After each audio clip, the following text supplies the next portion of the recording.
গ্রামবাসীর সম্মতিক্রমে মেম্বার পদে যাত্রা শুরু করলেন ব্যবসায়ী মোহাম্মদ লিটন শেখ। ফরিদপুরের বোয়ালমারী উপজেলার শেখর ইউনিয়নের ৪ নম্বর ওয়ার্ডের ভাটপাড়া গ্রামে গ্রামবাসীর সম্মতিক্রমে আনুষ্ঠানিকভাবে ইউপি সদস্য পদে যাত্রা শুরু করলেন স্থানীয় ব্যবসায়ী মোহাম্মদ লিটন শেখ।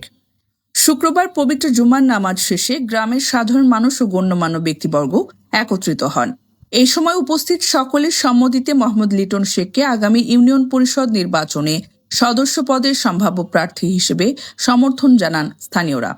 অনুষ্ঠানে উপস্থিত ছিলেন Delwar Kazi, Niru Mia, Bakul Sheikh, Alamgir Sheikh master, Kamal Hussain master, Bashar Munshi master, Monir Munshi, Labu Kazi, Ikhtiar Rahman Khan, Masud Munshi, Rajib Khan, Pannu Sheikh, Hossain Mollah, Saddam Sheikh, Hiru Mia, Jewel Mia, Faruk Sheikh, Abdul Khalek, Bablu Sheikh, Akram Sharif, Bablu Mollah, Irshad Mollah, বাদল, শহীদুল ইসলাম সহ স্থানীয় নেতৃবৃন্দ ও মুরব্বীরা।